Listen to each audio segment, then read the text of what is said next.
All right, welcome everyone. This is our second session of our water, wastewater, and housing series with a focus on municipalities this time. As we're getting started, I invite folks to pop your name in the chat, and if you want to include any relevant associations, whether through work or volunteering or just your community, while you're interested in being here. Nice to know who's in the room with us. I'm Ellen Hender. I'm with Vital Communities, and I'm the Housing and Transportation Program Manager. This series came to be because we noticed that in many of our housing conversations, water and wastewater were a hot topic. And so we wanted to bring some people together around this. This three-part series is really trying to offer a mix of perspectives and share some concrete examples around successes and challenges, share some resources, and hopefully have some good discussion. So we hope there's a little bit of something for everyone. And as noted, the session is focused on municipalities. So we'll be hearing about a couple local water projects, soil-based lot sizing, and from our Vermont Department of Environmental Conservation. And then we'll wrap up with some time for questions. And so if you're comfortable, I encourage you to have your camera on when we're not screen sharing. It is nice to see who we're engaging with. When we are screen sharing, totally cool if you want to turn your camera off. And so to that end, here is our agenda. We'll start off hearing from Seth MacLean and Jon Frederick from Peterborough and Jaffrey, followed up by Eric Duffy from Woodstock, Ben Frost from Rhode Island Housing, previously of New Hampshire Housing, and Bruce Douglas from the Vermont Department of Environmental Conservation. And we'll wrap up with our Q&A time. Couple of general reminders. Ask that you stay muted until the Q&A time so we can hear our speakers clearly. We'll save questions for the end, but you can pop those in the chat at any time and we'll circle back to them. And if there's questions we don't get to, we will try to follow up with those later. And this is being recorded. We will share out the recordings and slides when the series wraps up. So I'm gonna stop sharing. And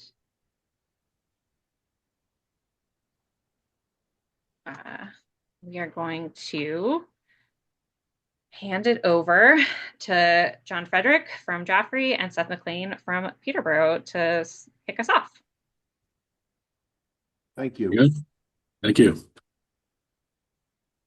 John and I had lunch last week and I got delegated to go first, even though I paid for lunch, so I don't know what's going on with that. Anyway, thanks for having us. My name is Seth MacLean. I am the Assistant Town Administrator in Peterborough. My primary role is actually as the Public Works Director in Peterborough. I've been with this community for 12 years, and I've worked on a host of interesting projects through my time. My primary responsibility is as a project manager, typically construction and civil engineering, water projects, other projects as well. But probably the most exciting and interesting project politically is the project we're going to talk about in a moment. It's really a first of its kind in New England. New England's not known for its regional approach to infrastructure projects, and the towns of Peterborough and Jaffrey have partnered to do a truly regional project that we know there's a lot of attention on. So our names came to you through a various channel, and we're excited to start talking about it. This is a great first opportunity. We're about to finish our construction on this project. So this is like John and I getting ready for what's likely to be a number of these over the next coming years, because we know there's a lot of interest in how can you do a project of this value, because it's significant value. How do you partner? What are the steps you're going to go through? So we tried to rough draft out what we thought would be relevant to this group. Excuse me. I'm going to go very quickly because I know we don't have a lot of time, and then hang around for questions at the end. So I'll dive right in. First, I'm just going to give an overview of how we got to today, which is about 95% the way completion through our project. Apologies, I didn't provide any pictures if anyone's interested, but typically water facilities aren't really that exciting to look at anyway. But those are available. You can always reach out to me after this meeting if you're really interested, even want to tour the site or anything like that. Then I work for the town of Peterborough and I'm easy to get a hold of. So let me dive right in and then I'll pass it over to John. Again, we're talking about the Cold Stone Springs Regional Water Project. That is a shared project jointly owned between the communities of Jaffrey and Peterborough. There are other intermunicipal connections throughout New England, but there is no, as far as I know, jointly owned project that's been jointly purchased and developed all the way up through construction. And now we're currently working on an operating agreement, which I'll talk about really briefly. So what is this? It's a Cold Stones Spring water facility. It's a $17.5 million joint initiative between the towns of Peterborough and Jaffrey. It's a shared resource, which required the acquisition of 528 acres of land in another community, actually Sharon, New Hampshire, which is a bordering community to both Peterborough and Jaffrey, which just so happened to have three production wells that were privately owned and operated at one point, but sitting in yet another community. But that community had no water system and no interest in developing this, where the towns of Peterborough and Jaffrey had a lot of interest in that, which I'll talk about really briefly in a minute. So Peterborough's share of the project's about $9.8 million, and we secured $7.1 million in grants, and Jaffrey covers the remaining $7.6 million of the total project costs, which I'm not even going to touch that because far more detailed funding scheme on the Jaffrey side, which John's going to talk about, because it's really been probably our biggest challenge through this entire thing. It's been an outstanding project with a great collaboration, but you'll find out in a minute, sometimes it's not quite so easy when you get into the funding mechanisms, how to make that work for this kind of money. So a little bit of background. In 1982, the town of Peterborough had a bit of a contamination crisis with a nearby manufacturing facility, which contaminated what we call the South Well, which is off Sharon Road in Peterborough.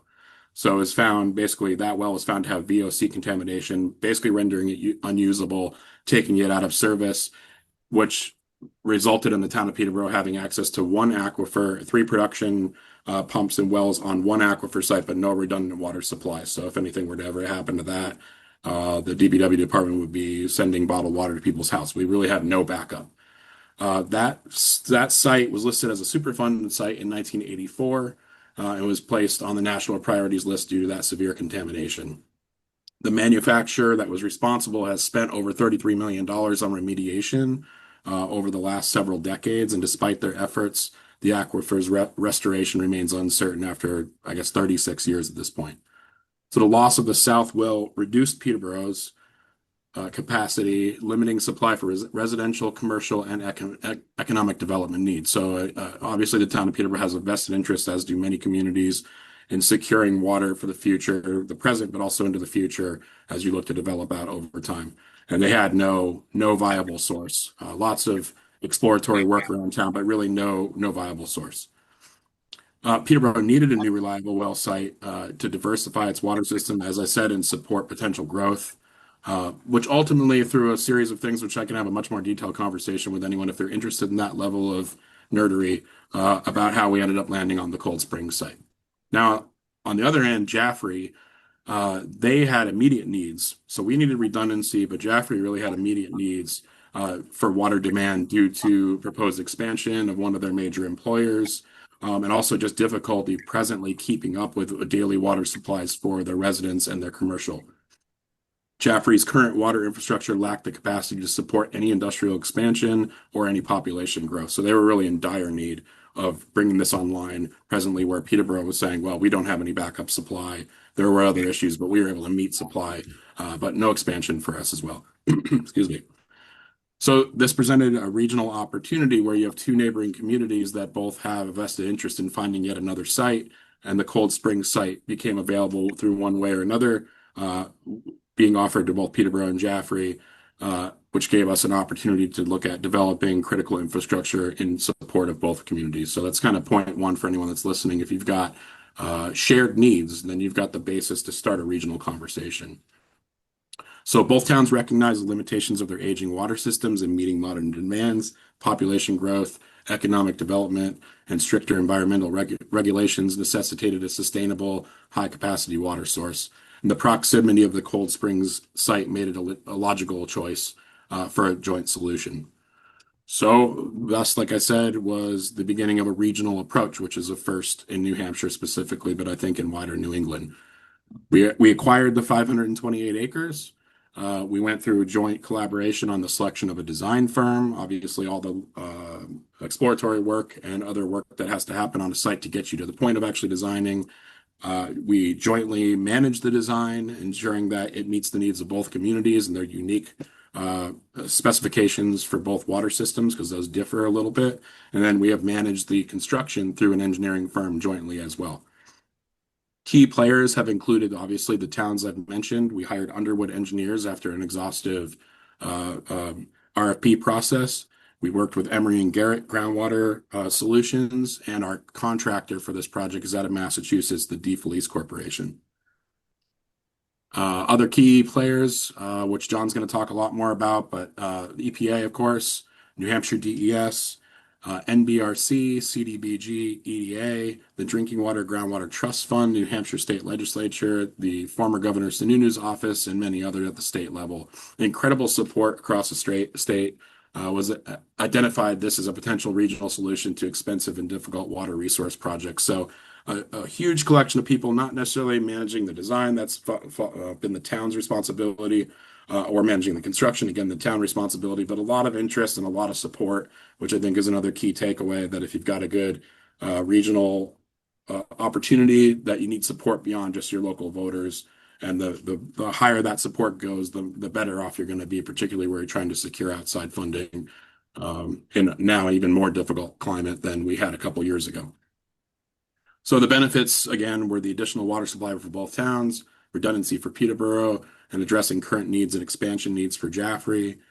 It also provided an emergency interconnection between Peterborough and the Jaffrey water systems, economic development support for industrial expansion and job creation, and, as I've alluded to, creates a model that other communities can consider for larger and expensive infrastructure projects that are otherwise maybe not attainable for one small community. Peterborough is 6,500 to 6,700 residents, and the idea of purchasing, developing, and bringing online a $17 million project really is not something that our ratepayers could ever possibly do without collaboration with the other community and grant funding. So it's really been an amazing project. It's gone really, really well. We've had very few bumps in the roads, but there's always some problems when you're working on coordinating something of this size and scale. John's going to talk about this in more detail when I pass it over in about 2 minutes, but slow progress with the stakeholders, and I'll kind of put a placeholder on that for John. Obviously, negotiations for land purchases and intermunicipal agreements, there's difficulties there. We worked through them pretty well. Design and execution of the facility has gone very, very well, but there's always challenges with any construction project, and we're currently working on an operating agreement between the two communities, which probably outside of the funding has been the most difficult portion of it, and not really all that difficult because we have great partners in Jaffrey, and I like to believe Peterborough has been a great partner as well in the process. So financial hurdles. High project costs. These have only gone up since this time. As we know, tariffs and other considerations in the construction world would push these costs north. But I mentioned before, we're talking about a $17.5 million project, split roughly down the middle, a little bit more expensive for Peterborough because we have to run a longer transmission line to connect into our existing water system. Difficulties with securing all the needed grant funding for Jaffrey. Again, placeholder for John in a second. Securing grants and community approval via warrant articles was obviously critical. It's a hurdle, but it's something we got through. We actually ended up having to go back to town meeting 2 times in Peterborough, and I can't recall if Jaffrey had to do it a couple times as well. But as government can move very slowly, and then you involve a lot of different stakeholders in the process with different funding mechanisms, the more time it takes to get this project to shovel in the ground, the more expensive the project takes, and we ran into that a couple times. So why is regional collaboration the future? Why is it important, and why should you consider it? Obviously, cost sharing, expensive projects like Cold Springs are possibly unobtainable for single small towns or smaller groups that are looking to develop expensive water projects or other projects that have a shared resource. Joint funding, grants, bonds, and town contributions will reduce the individual burden, but they're hard to secure and they take a lot of collaboration. Another good reason to consider this type of model would be resource optimization. Shared wells and infrastructure maximize efficiency, and emergency interconnections enhance community resilience. Economic impacts are obviously very important. You're supporting regional employers. If we're talking about at the municipal level, if there's a way to do this that benefits both communities, it's a great thing, can drive job creation and workforce development. And it's a scalable model. Ours is anyway, addressing regional challenges for water, housing, and jobs, and setting a precedent for other communities across New England that large-scale projects such as this can be obtained even if the price tag makes it seem unattainable. And lastly, I'll mention, and then I'll pass to John, environmental stewardship. We can share. That's a hard concept, particularly with Yankee sensibilities, but it can be done. And if it's done responsibly and in a cooperative manner, you can bring systems like this online to benefit a whole lot of people outside of just your immediate community. It's a model for success. I'm excited to see how this continues to move forward. If you have any questions for me, like I said, I'm trying to move as quickly as I can. I can be reached with the town of Peterborough, and I'd be happy to give a lot more details if you've got the interest. So with that, I'm happy to pass it over to John, and he can tell you about the challenges that he had and continues to maybe have at times with the funding partners. Yeah, thanks, Seth. Yeah, so my name is Jon Frederick. I'm the town manager for Jaffrey, and I've been here for 8 years and have been working on this project for 7 of those 8 years. And this started in January of 2018 when we were approached by then Town Administrator Rodney Bartlett on this joint project. It took us until 2020, 2 years before we got our first offer for any kind of funding. And the biggest hurdle, as Seth mentioned, was the funding piece of it. Neither of us could go to our town meetings and ask for this kind of money to do this project on our own. And the issue that we were having, everybody at the state level, the Department of Environmental Services, the Drinking Water, Groundwater Trust Fund, the Bureau of Economic Affairs in the state, they all thought it was a really cool project, but nobody was willing to fund it. They all wanted to be the last funder. And they wanted us to find people. The thing we kept hearing is you got to have skin in the game. And it was becoming very, very difficult to find that funding opportunity that was willing to go first. And we had several meetings where we grouped all the stakeholders together. And it was right around Christmas of 2019. We got them all in a group and said, look, this thing's about to go away if somebody is not willing to help. And that was when Chris Way from the Bureau of Economic Affairs with or Business and Economic Affairs for the state of New Hampshire said, we've got an NBRC grant available, which is the Northern Borders Region Commission, that for $1 million that you guys can apply for. And that opened up the door. And we had a lot of funding opportunities that were available to us that Peterborough does not have. So we're in Cheshire County, which is in the NBRC zone, and Hillsborough County, where Peterborough is not. So they were not eligible for that. And the other thing too is our socioeconomic status in Jaffrey is lower than Peterborough's. So we had eligibility with the CDBG, Community Development Block Grants, and EDA, the Federal Economic Development Administration. We qualified for funds there. Ellen, would you mind pulling up the slide, please? It's a lot easier to see this and how this worked because we have multiple funding sources. And Seth's fortunate because his only money came from the Drinking Water, Groundwater Trust Fund, which you can see that acronym there in the middle. And we had a much larger portion allotted to us from there. And I'll explain quickly or briefly what happened there. But so NBRC was our first commitment. And then Millipore Sigma is the business in town here. They do medical filtration devices that needed this water supply more than anybody. And what they did is they offered to pay down. So we had SRF money to the tune of $3 million on a 20-year note that was offered to us. And Millipore Sigma offered to pay the difference to bring it down to a 10-year note. And what it amounted to was roughly $1.5 million. So we got that commitment from them. And then with those two pieces, then the floodgates open.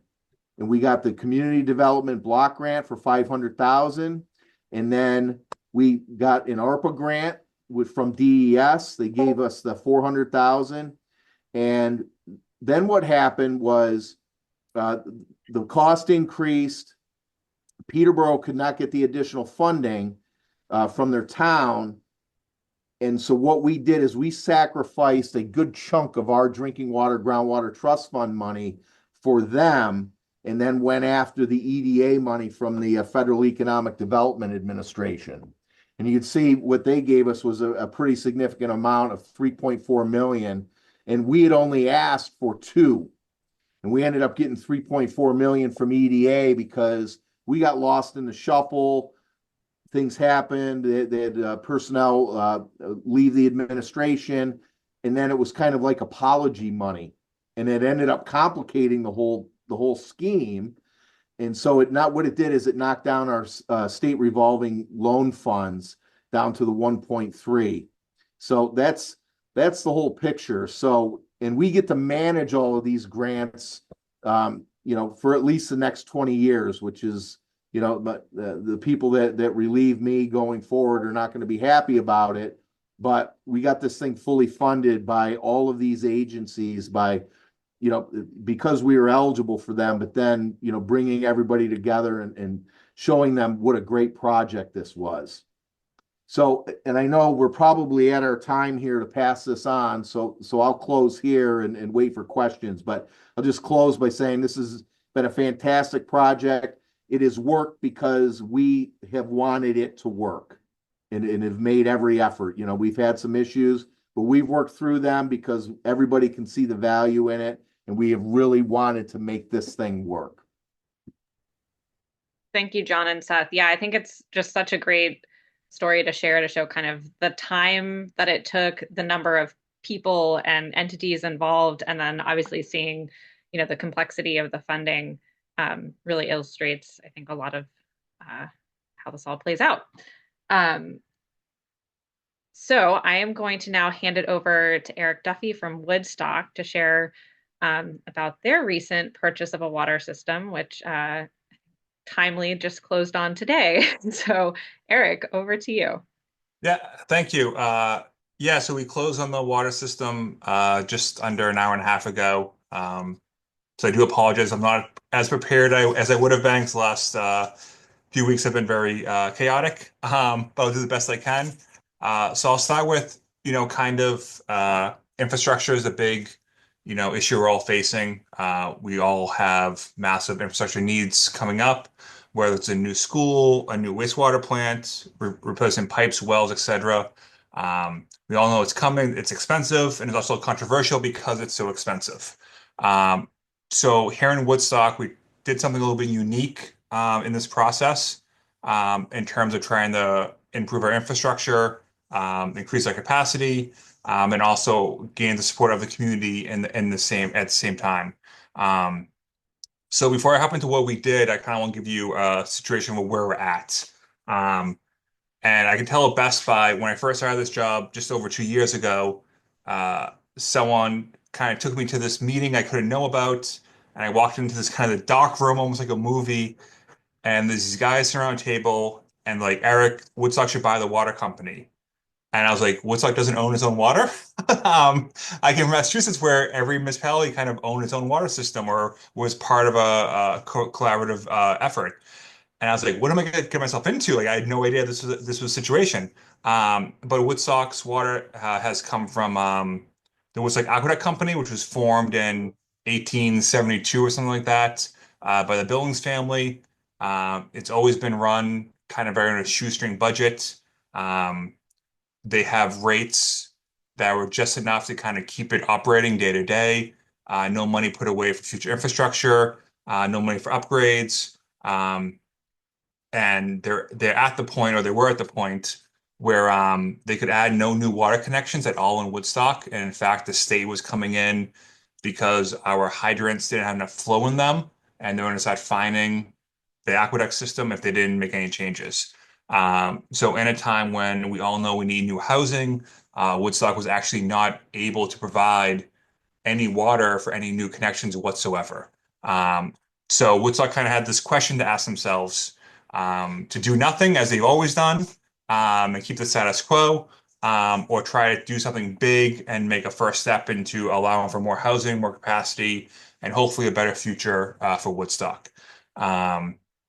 So luckily, Woodstock decided to kind of go big and actually try to do something, and try to go through the process of not only buying the water system, but at the same time going out for bonds to kind of take the first steps to improve the infrastructure at the same time. Now, to if you're not familiar with Woodstock, I think everyone's first example of Woodstock is wealthy, rich people, celebrities, tourists, blah, blah, blah. All that's very true. But also, they famously always try to keep a very small tax rate. They never wanted to increase the tax rate for capital projects or do anything kind of unless it was necessary to do it. So after Irene, when Woodstock again was without water, they refused to even consider buying the water system. Um, Even after the flood, this past time when we were without water, it was still kind of the energy behind the process still wasn't there. It was still kind of like, what are you gonna do? So there's a mentality of like not wanting to do anything big.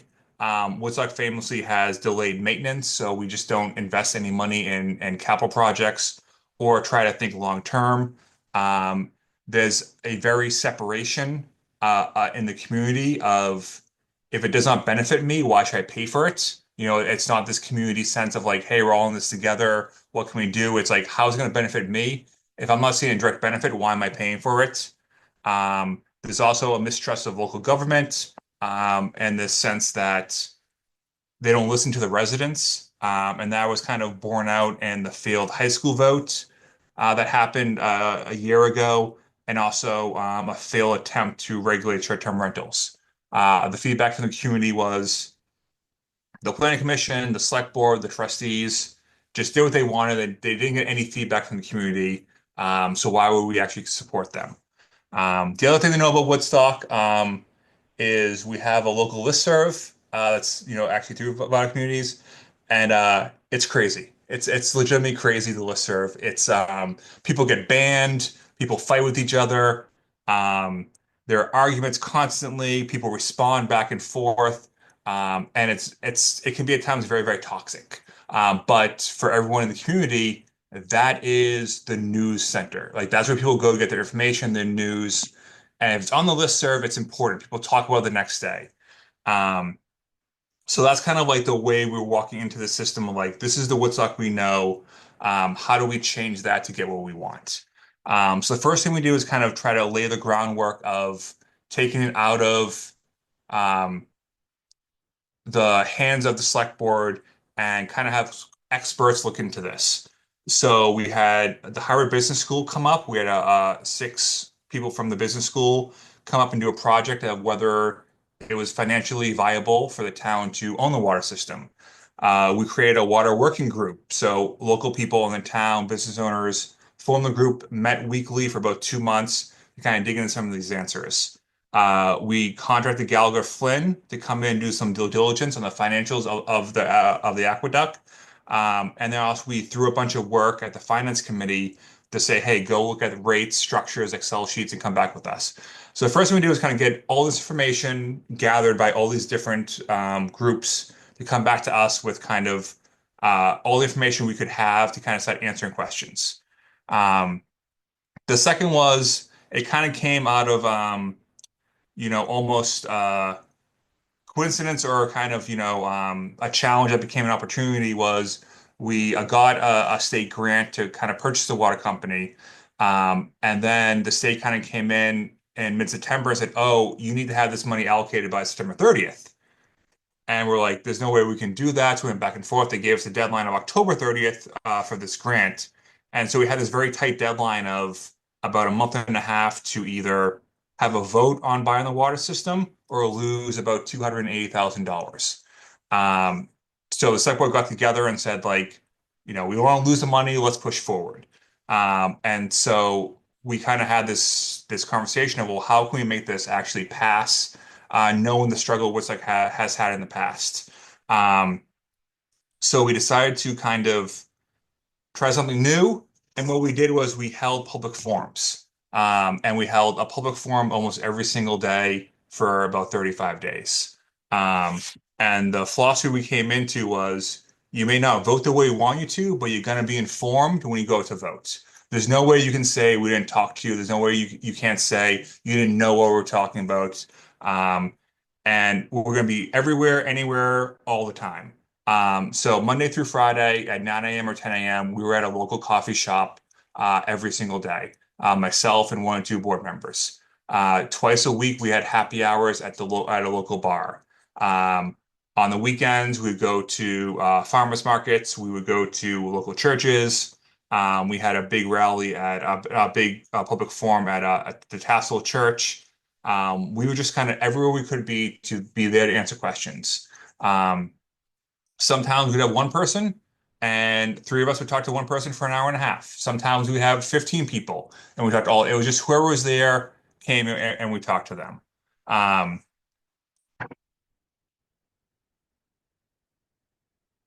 what else I have? And the goal was just to be there, and we'd sit down with someone and say, "Okay, do you have any questions? Do you have any comments?" Like we wouldn't give a presentation. We'd sit there and they'd ask questions. We'd answer them, and then we'd kind of, take that feedback and report back to the rest of the board what they said.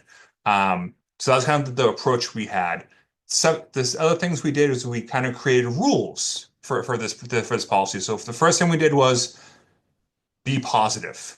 When we started this process, it was like, this is a good thing. Woodstock's buying a water system. We're providing water for the future. We are allowing Woodstock to grow and have new development. That's a good, positive thing. And so every interaction we have needs to be positive. This is not oh, the state is making us do this, or like, we have no other option. This is what we phrase it as, this is a positive choice for Woodstock's future. Um, the second thing, and the most important thing, is we did not respond on the listserv. We would post on the listserv, we did not respond. That was very difficult. A lot of select board members felt the need to respond.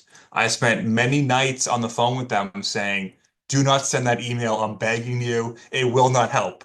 Um, you know, and it took a long time. It was learned behavior. And it took a very long time for them to understand the importance of avoiding the listserv and actually doing what we say we're going to do.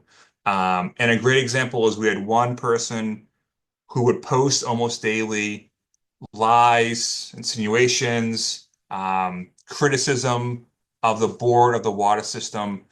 And we did not respond to this person. And then when we had a public forum, someone would say, oh, Eric Duffy said this. And we'd say, we've had 20 public forums. Eric Duffy has not come to one of those forums.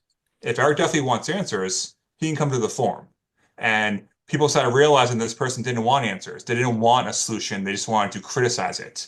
And then people started realizing the importance of what we were doing is that we were actually trying to engage people and not fight with them one-on-one. Another rule we had was no one ever went to a public forum alone. And that was for support. That was if someone got trapped, didn't know what to do, there was always someone else there to support them.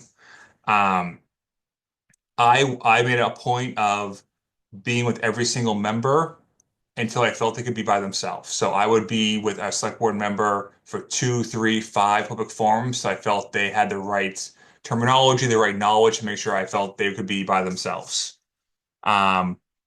We talked to the businesses. We said, hey, we're going to be here. Are you okay with us being here? They were all very positive about it, but we made sure they felt comfortable with us being there every single day.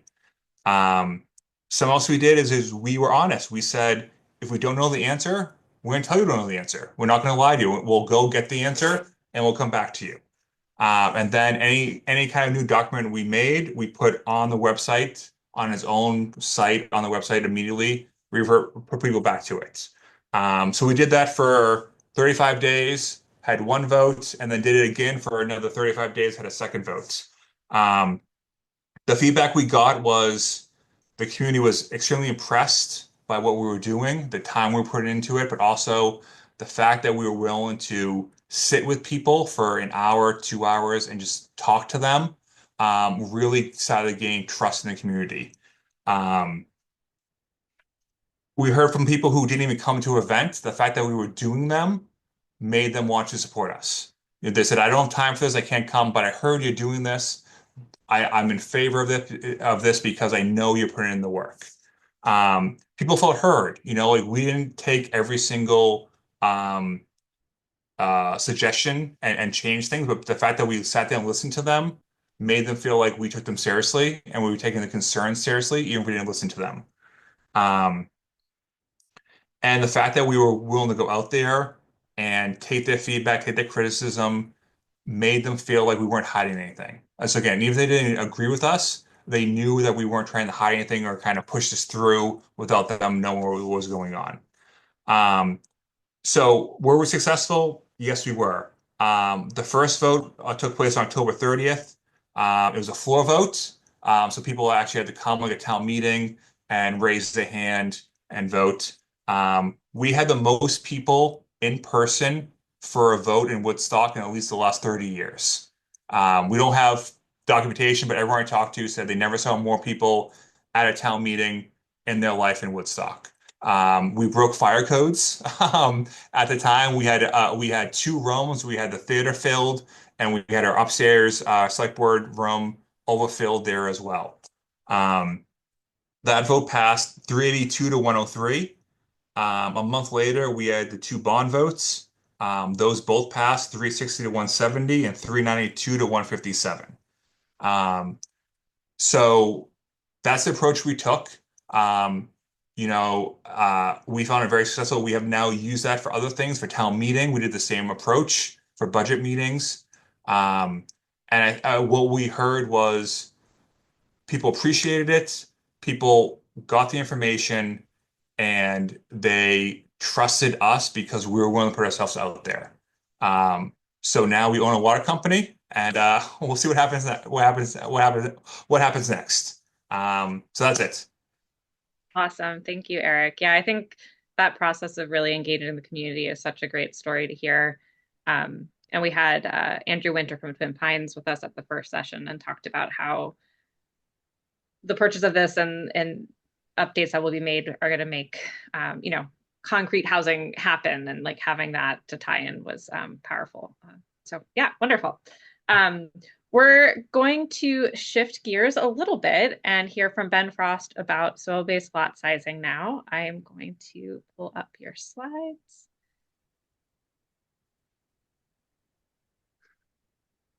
As you're doing that, Ellen, I just want to say, Eric, what an inspiring story. It just goes to show how difficult community engagement is and what a difference good and effective community engagement makes in the results of a process. So congratulations, especially on the closure of your deal an hour and a half ago.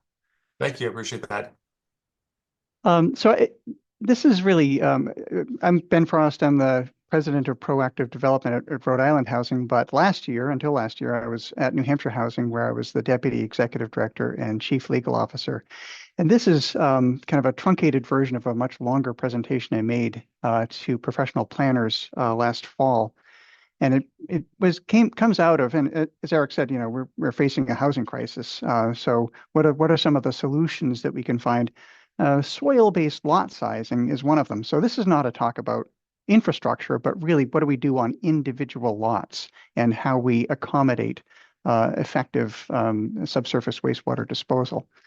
And I saw this as a potential way of addressing part of the housing crisis problem, that is making it easier to develop property, making it easier to develop smaller lots, and recognizing that, 2 acres is not necessarily what you always need. We're in rural states with lots of septic systems, and there's this. I keep on hearing this thing. Well, we don't have the infrastructure, so we can't do affordable housing, and there is some truth to that, because if you're talking about a really, really big project on a small lot, you can't do that without water and sewer.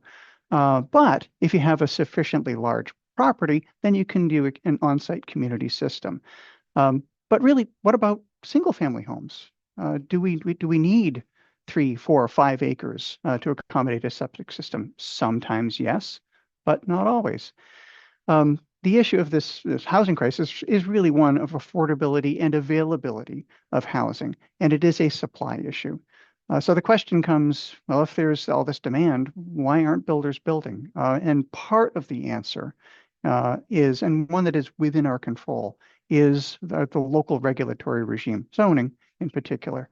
So the question then is, well, how does our current zoning environment impact our housing supply? Next slide.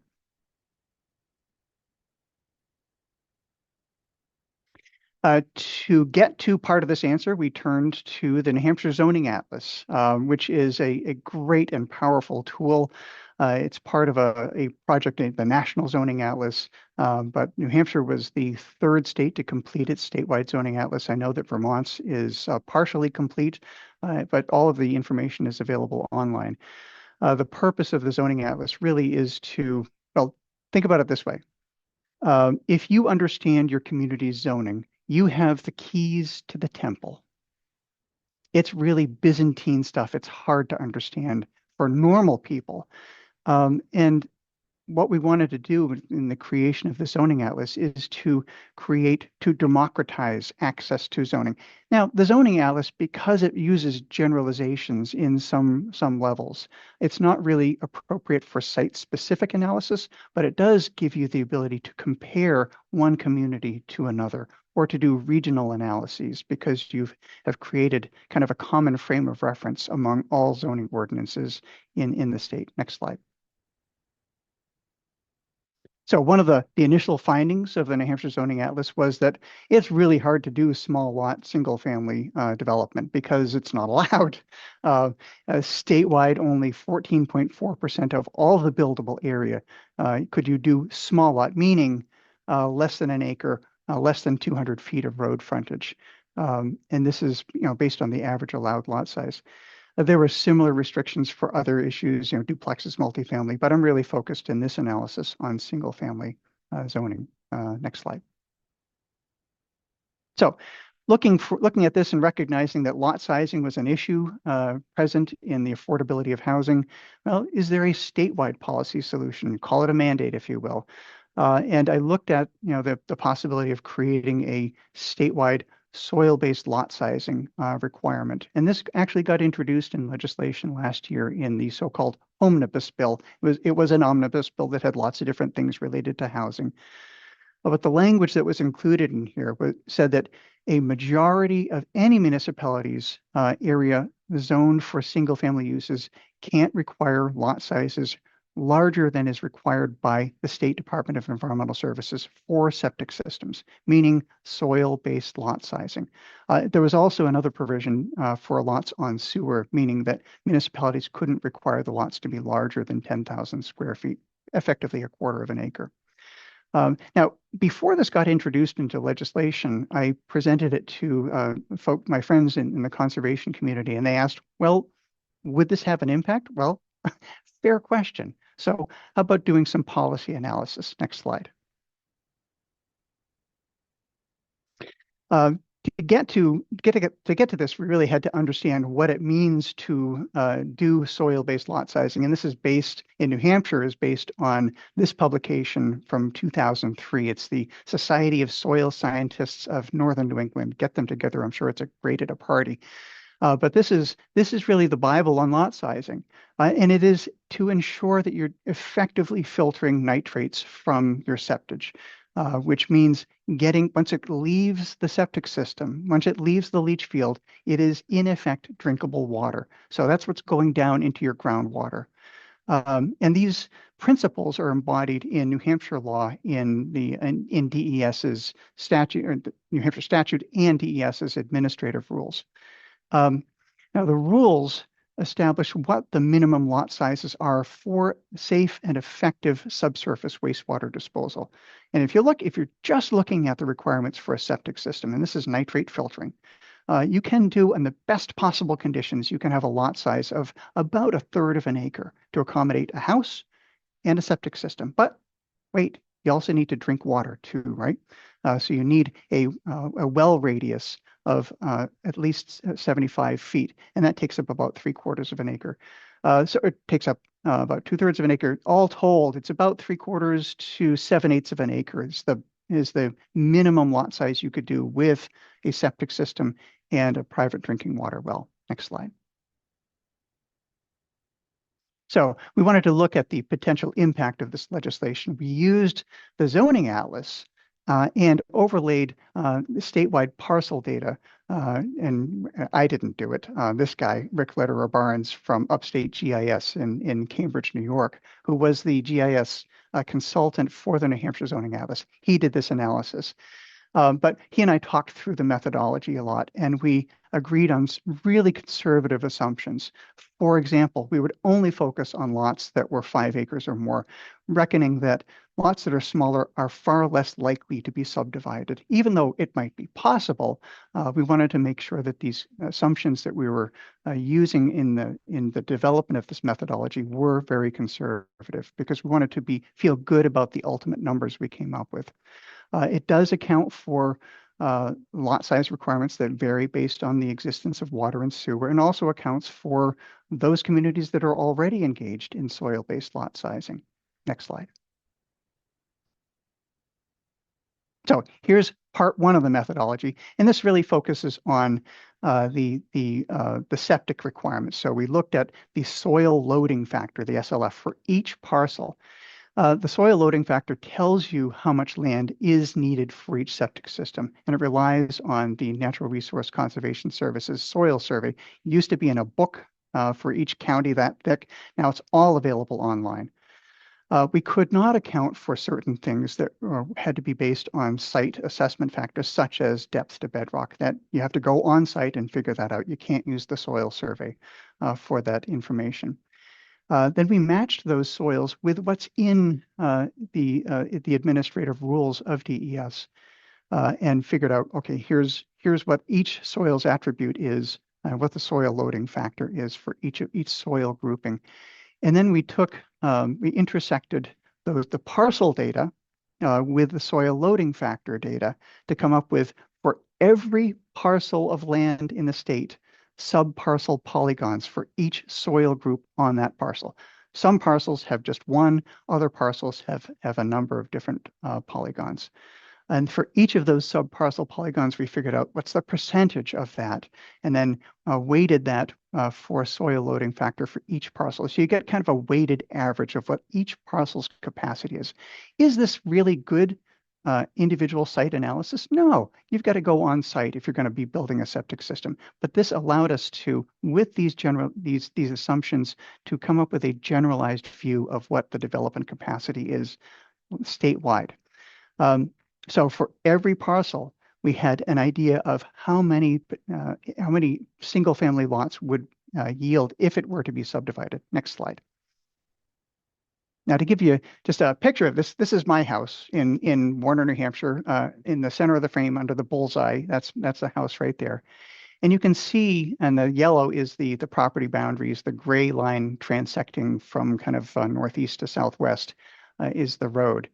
But you see the orange lines is the boundaries of each of the soil groups, and you see the numbers on them. So, for example, the one is 647B. That is Pillsbury Fine Sandy Loam, not prime farmland. And another one is 380E, the Tunbridge Lyman Beckett Complex, very stony. Oh yeah, tell me about it. I know how many stones there are. Just try sinking a fence post.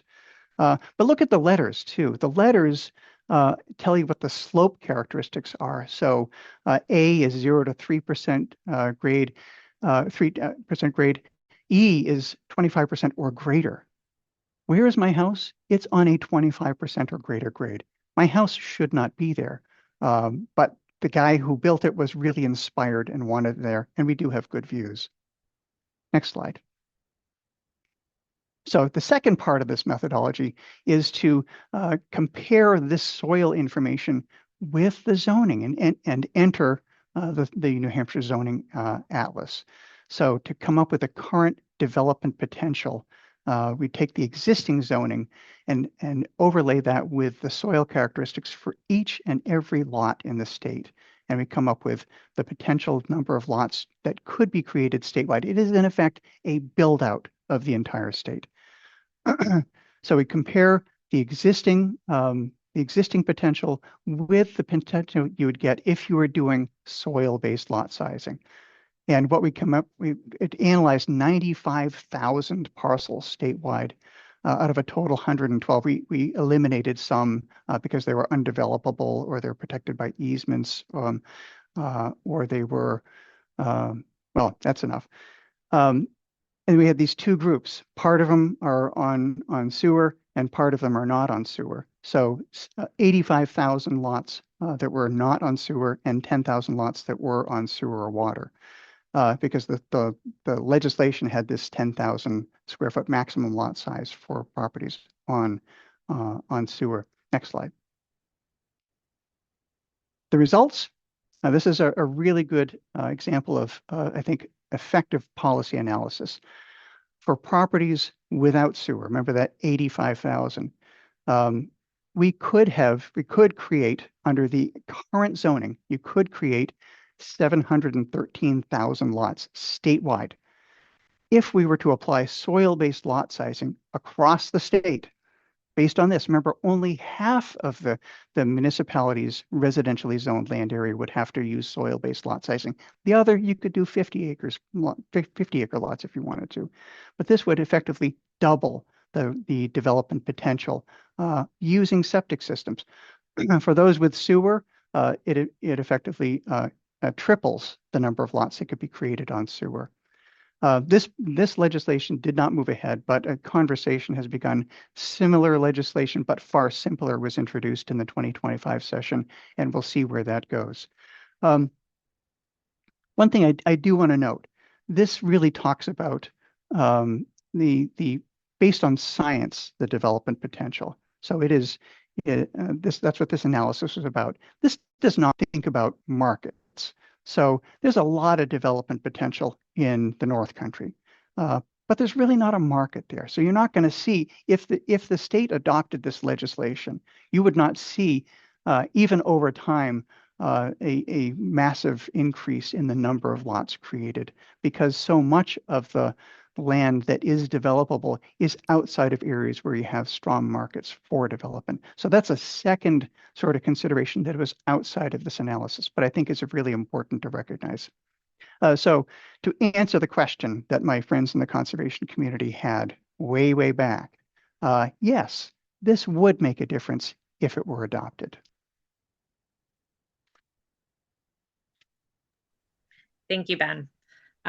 I got to hear a bit of this presentation at that planning convention, and so I'm glad that we got to bring it here and share it again. I think, it's great to think about all the different solutions out there and consider how they might work in our communities. So we're going to hand it over to Bruce Douglas now with the Vermont Department of Environmental Conservation. Thank you, Ellen. Thanks so much. So I'm going to take a different tact, is talking about municipal water sewer connections. So basically the end of the line, if you're talking about water distribution systems, or the beginning of the line, if you're talking about wastewater collection systems. So give a little snapshot of how we permit those in Vermont, because Vermont is unique that we do it on a statewide basis. There are, since 2007, the Department of Environmental Conservation has had jurisdiction over water and sewer statewide.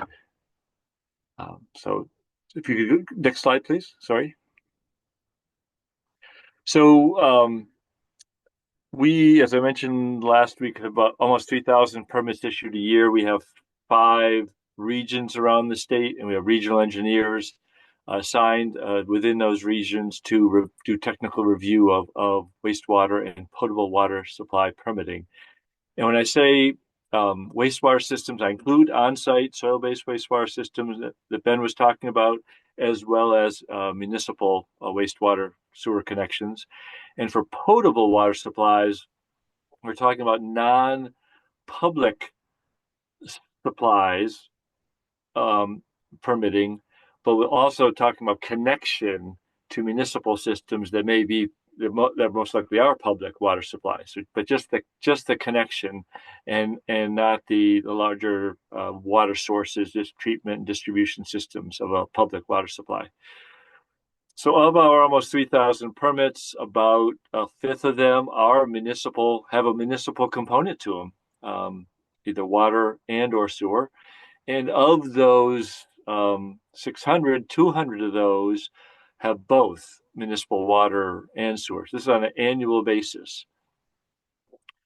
We turn around our permitting within 95% of our performance standards, which are 30 days for a small system, maybe a 4-bedroom house order of magnitude, to up to 45 days for larger systems. And this is up to 6,500 gallons per day for soil-based systems and unlimited size for municipal systems. Next, please. So just a little background, statewide in Vermont, what we were looking at for a number of permits issued, and you can see we're running about 600, as I mentioned, but there's a drop off in 2019. And we surmised that wasn't an economic housing drop, but that was the new 2019 rules that we updated the 2007 rules. There were first rules when we had universal jurisdiction. There was a lot of uncertainty of how the program would work and what to include and what to exclude. So in 2019, based on over 10 years of experience, we increased the number of exemptions that were allowed, of where licensed designers could certify work being done. And that dropped the number of permits in 2019 and 2020. Now, the exemptions didn't change, but you can see there's been an uptick. In the mid-pandemic and even post-pandemic, numbers were back up to around 600 with the same number of exemptions that we had before. So there has been an increase in housing or permits. These are permits. They don't talk about number of units. We don't have number of, we not analyze the number of housing units, but this is just looking at the number of permits issued. And some permits may be 20, 30, 50, 100 housing units if it's a large urban housing project. Next slide, please.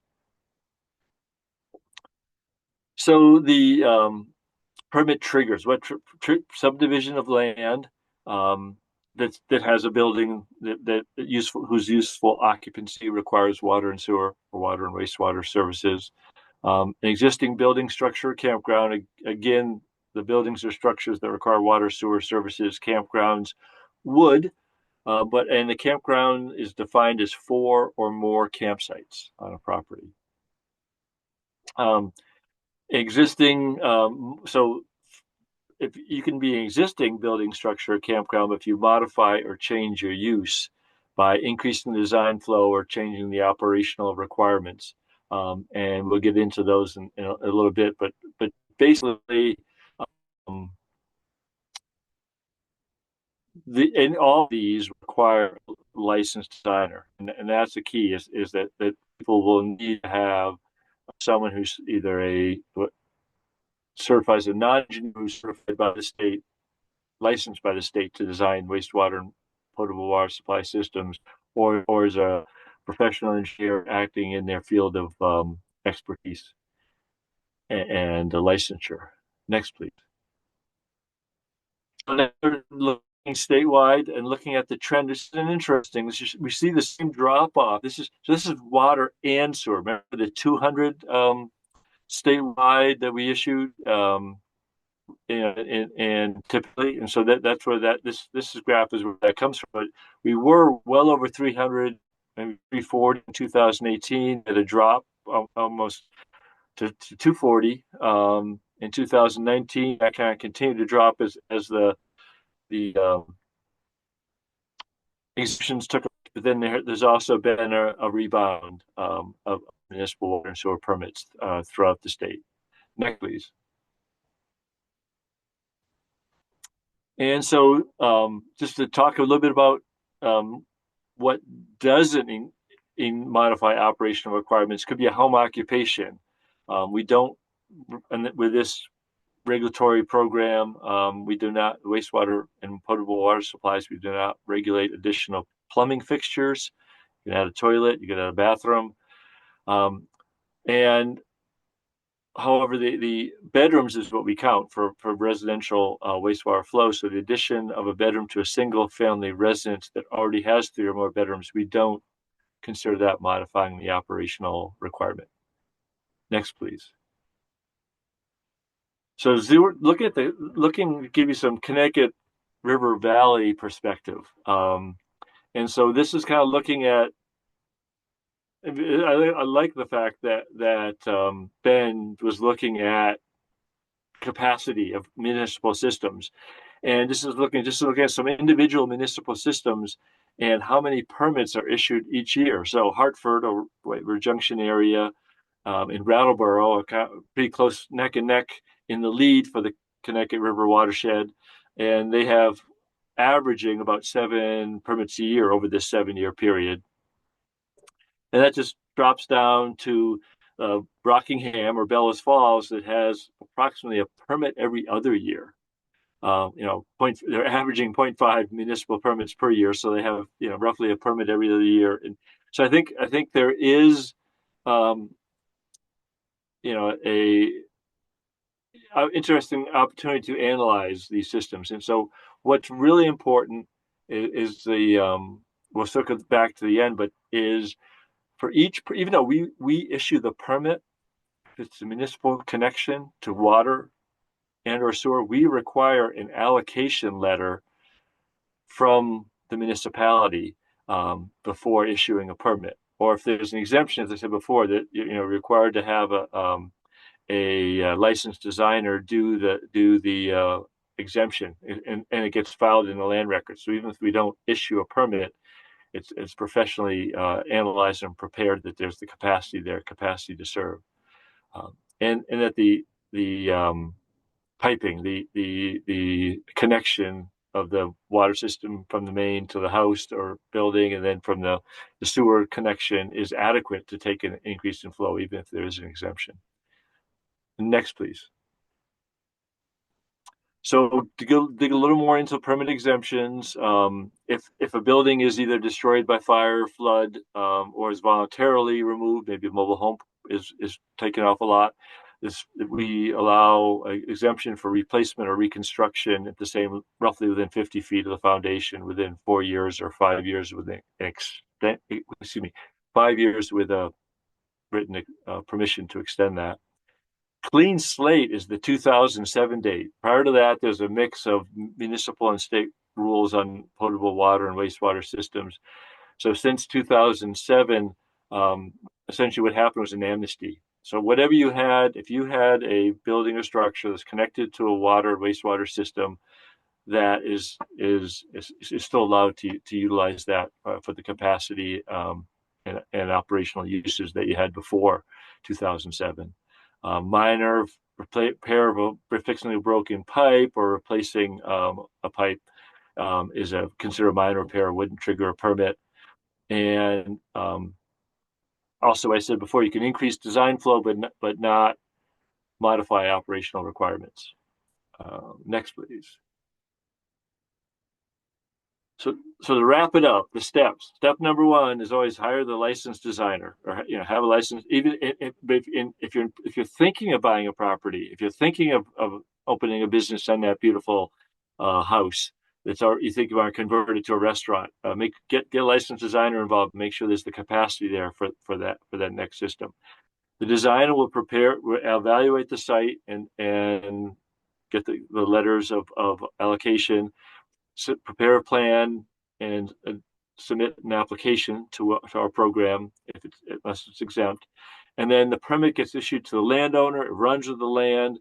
The landowner records that permit in the municipal land records. And one of the great things is it's available to the public on our database. So statewide, we have hundreds of thousands of records that are available. You can look them up based on your property characteristics on the Department of Environmental Conservation database. And a critical thing, though, is our permits require an installation certification. So a licensed designer has to be involved in the installation and certify that installation was done according to their design. And if it wasn't, is it within the constraints of a minor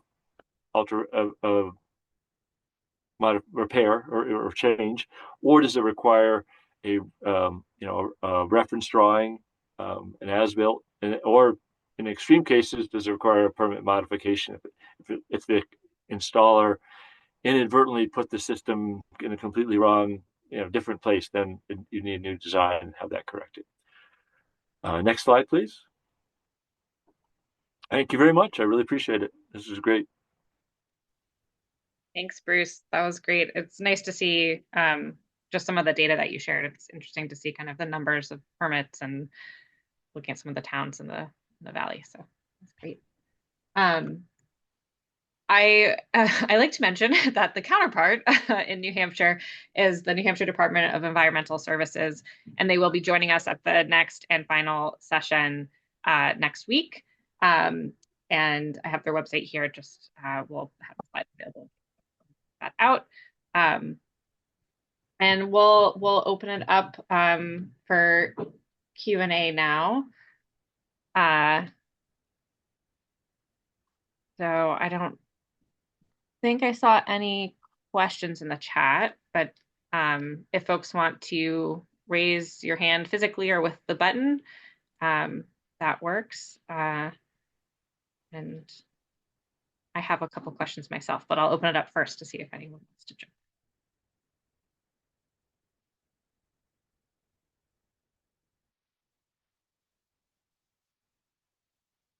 The end of the day, right? Everyone's quiet.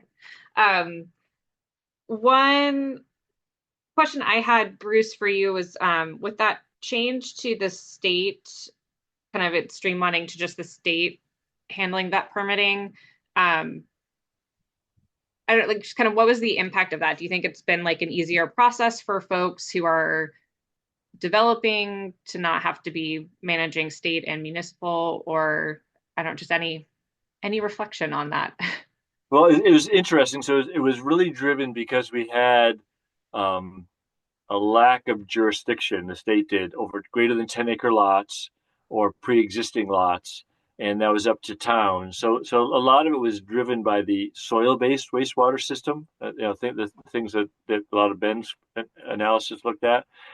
So that was very town to town. Some towns would have very robust systems with a professional engineer reviewing your plans, and another town would have no ordinance, and so no requirements, and for those exempt things. So that was the reason was to close the exemptions, but we call them the 10-acre loophole. So close the loopholes, and then have the program. I think what it benefits the designer, if a designer is on, can chime in, but they know what the requirements are from town to town. They don't have to really be learning the technical. The zoning is important, let's get back to Ben's thing, but the technical requirements are consistent. In fact, we don't allow municipalities to have their own technical requirements. A couple have tried. They said we want a greater setback to our lake, or we want to not have a mound system by a property line. Well,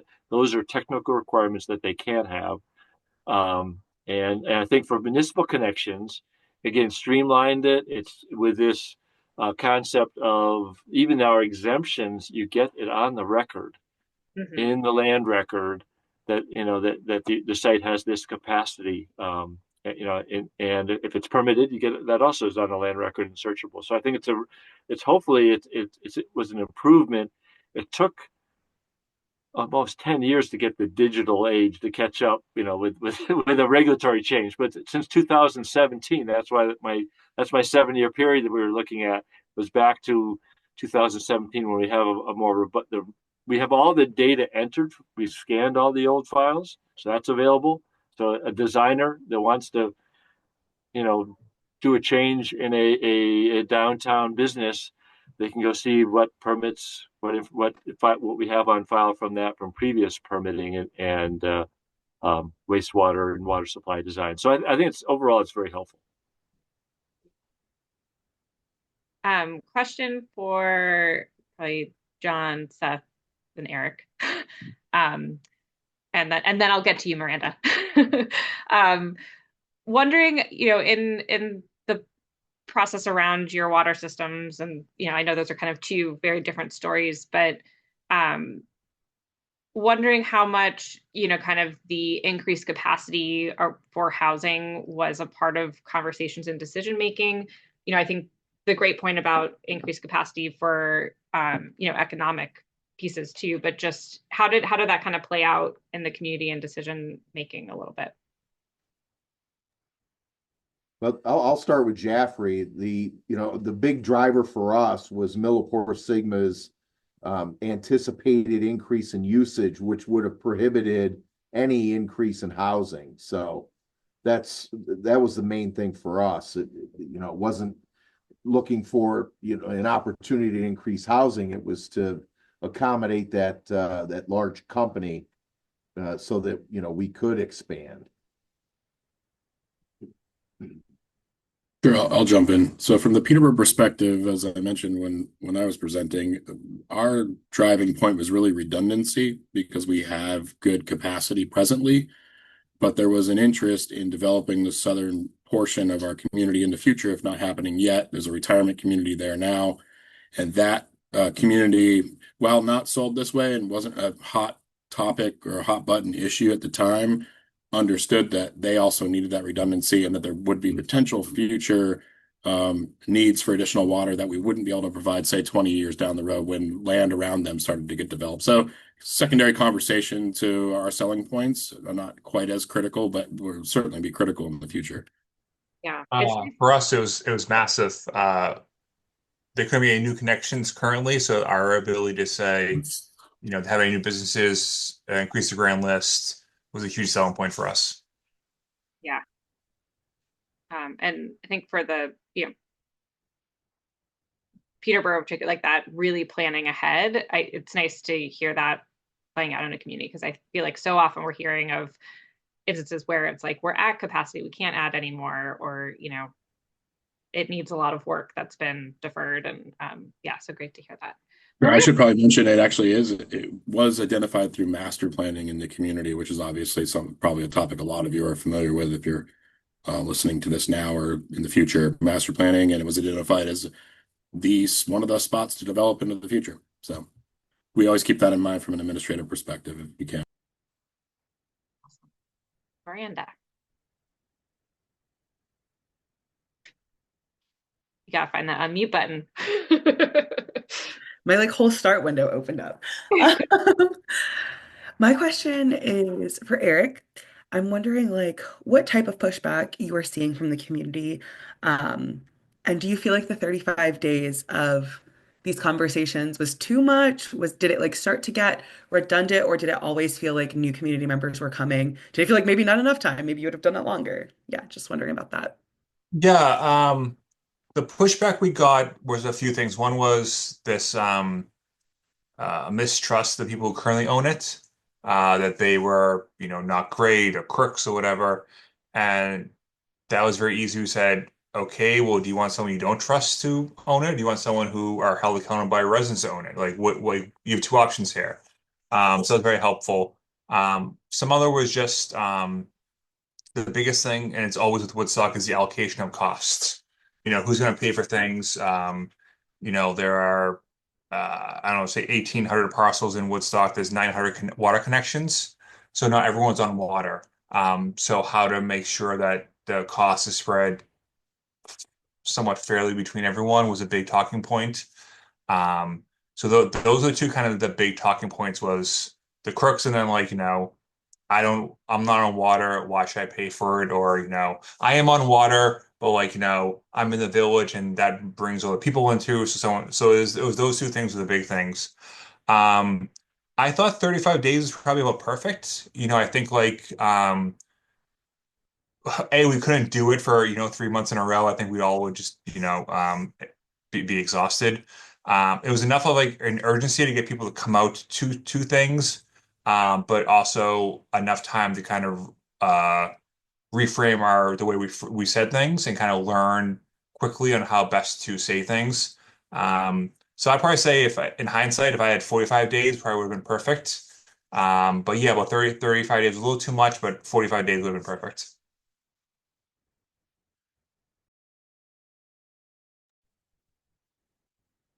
Ben, I'm going to hop over to you. Wondering, you mentioned that the soil-based lot sizing was looked at last year in the legislature and didn't move forward, being looked at now. Are you aware of kind of what the biggest pushback was around it, or kind of what where do you feel like maybe kind of the roadblocks were in folks? Well, it as a statewide mandate in a state whose motto is live free or die, it was seen as, I think, a bridge too far. And actually, it was introduced, and I asked after the first hearing in the Senate, I asked the sponsor of the legislation to pull that portion from her bill because I sensed it was not ready for prime time. If I were still in New Hampshire, I would be pursuing it this year.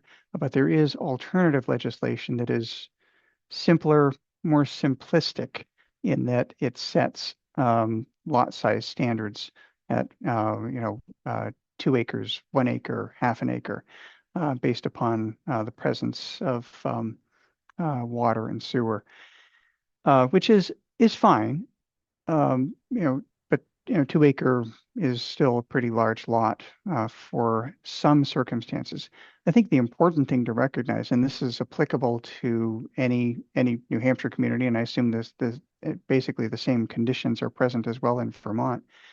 You're going to be doing, if you're developing land where you're going to be using septic systems, you're going to be doing this site-specific soils analysis. So even where you have zoning that says you must have 2 acres for each lot, you might actually need 3 acres based on the soil conditions and slope and what's under the ground. It will require that sort of analysis. So the need for doing that analysis is always there. One of the concerns I got was actually from planners who said we like to be able to tell people who come to us, yeah, you can do 2 acres here. My response to that was, well, that's a lie, because you're still going to have to do the soils analysis, which is going to yield a different number in most cases. Yeah, thank you, Ben. Jeff.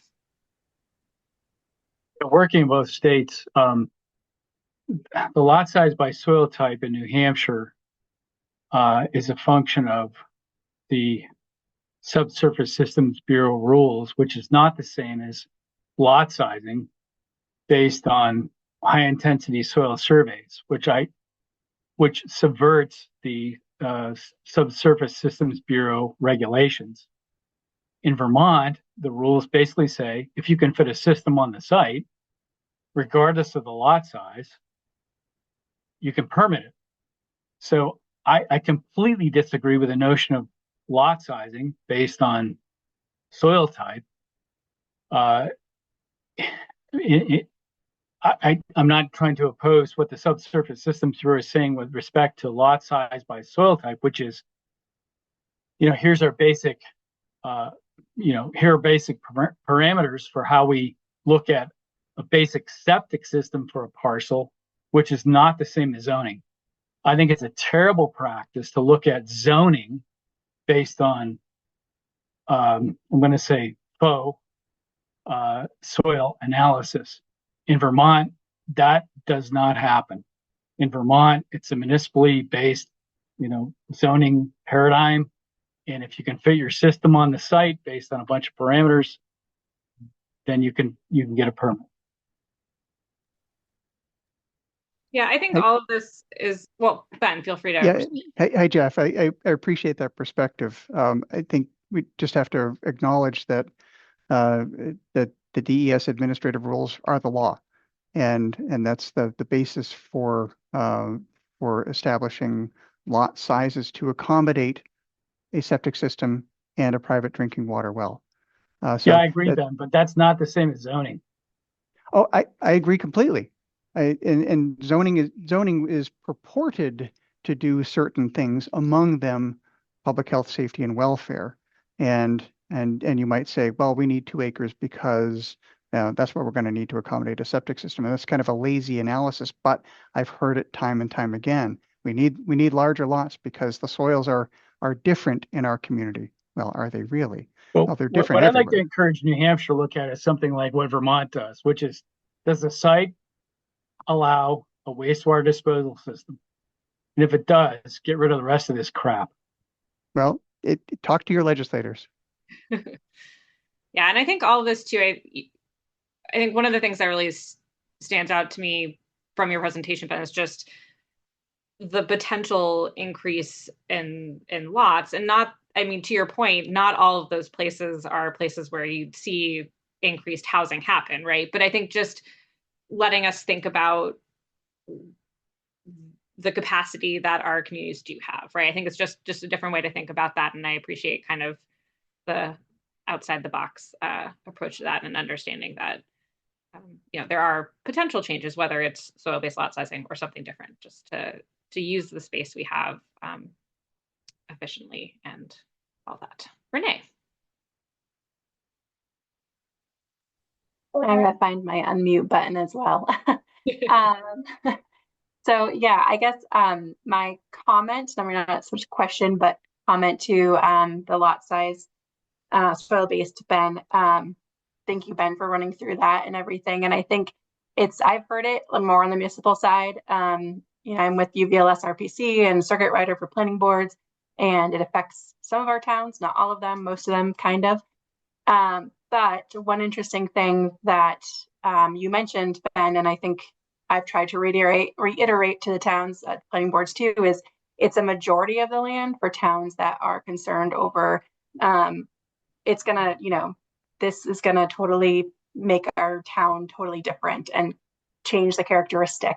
But I think that wording of majority of the town is really key. And I think it gets missed a lot. So just kind of more of a comment that a lot of the towns in the state already kind of would comply, especially since it was changed to the 2 acre. So just to keep in mind. But yeah, Renee, thanks for that. And I think that was by design. So I was actually thinking about towns like Lyme with its 50 acre forest management zone as fitting within this rubric, and it could. Absolutely, yeah. And there's still that avenue for it, so it's great. But allowing, to your point, like the growth where it can happen too. So.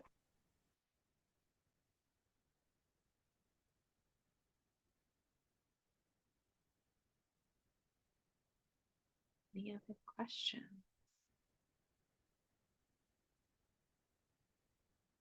I'll maybe open it up, optional. Okay, Paul, go ahead. Yeah, I'm actually curious to Peterborough and Jaffrey. Some of the political capital that had to be spent in Woodstock, for instance. How did the towns have to? Did you have to get that town vote, like go through the town hall vote process to get this project approved as well, or how did that all, like, how did the politics of it all kind of fit into this? Slow it down, speed it up.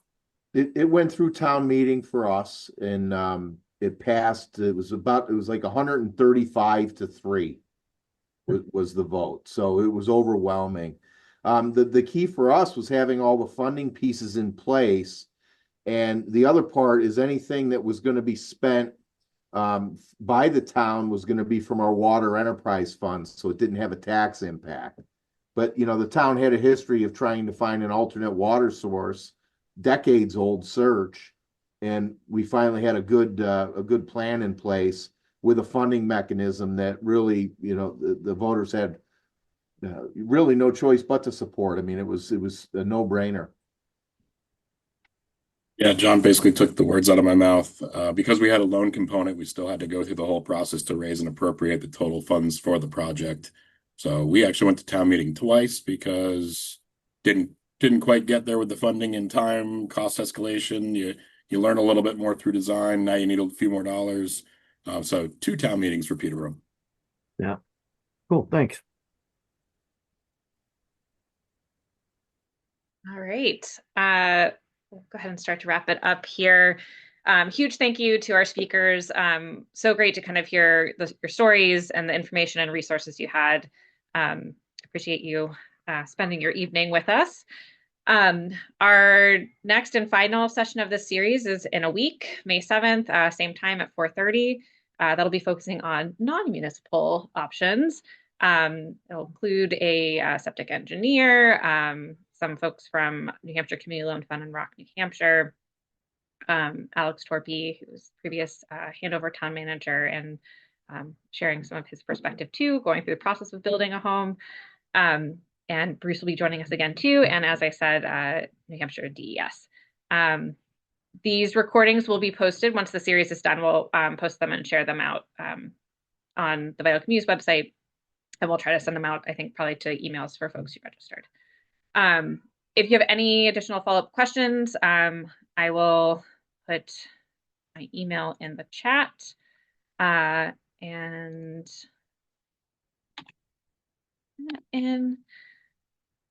all right. And yeah, so just thank you again for your time, and maybe see you next week at our final session. Thanks, Thank everyone. you. Thank you. Thank you. Thank Bye. you. Thank you.